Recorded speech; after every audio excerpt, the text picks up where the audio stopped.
In this video, we're going to spill the beans about one of the most terrible events in human history, the Atlantic slave trade. This dark chapter is often swept under the rug in history classes, but it changed the world forever. Do you know how many people were involved in this trade? How were they treated? Why did they do it? And what was the impact? You won't believe your eyes when you see what we're going to reveal today, so stay tuned until the end. Between the early 1500s and the 1860s, slave traders forced some 12.5 million men, women, and children aboard transatlantic slave ships on Africa's shores. This number does not include the millions more who died during the journey from the interior to the coast, or who perished before a slave ship arrived to carry them away. To put this in perspective, this was the largest oceanic forced migration in history, and it would take about 250 years for Africa's population to recover from this massive loss. These African captives were treated worse than animals. They were packed as sardines in the cargo holds of ships, with minimal space to move, breathe, or see daylight.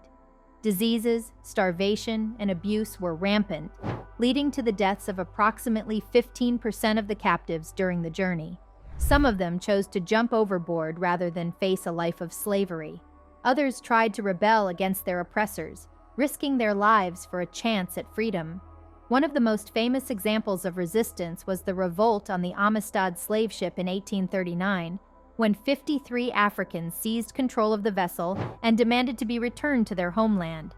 Their case reached the U.S. Supreme Court, where they were eventually granted their freedom with the help of former President John Quincy Adams. But that was not the only case of rebellion. There were many others, such as the Stono Rebellion in South Carolina in 1739, when about 100 enslaved people killed several white planters and marched toward Spanish Florida, or the Haitian Revolution in 1791 to 1804, when enslaved people rose up against their French masters and established the first Black Republic in the Americas. Why did they do this to these Africans?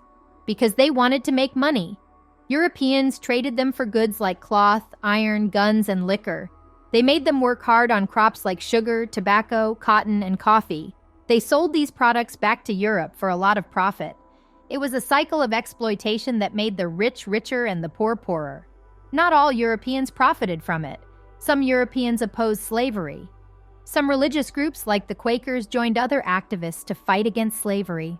William Wilberforce was a leader of the abolition movement in the British Parliament. Was it only Europeans who did this? No, some Africans also helped them.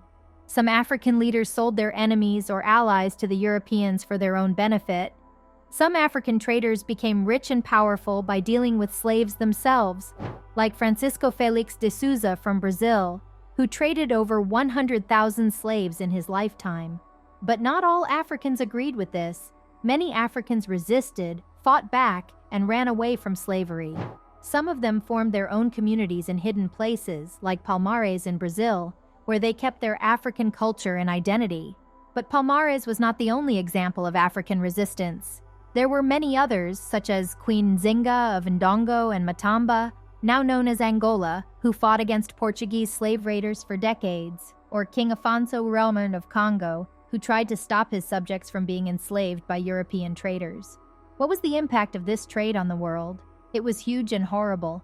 It killed millions of people and destroyed many African societies and cultures. It also created a system of racism, oppression, and inequality that still affects millions of people today. It also helped the rise of capitalism, which is based on exploiting people and resources for profit, but it also had some positive effects.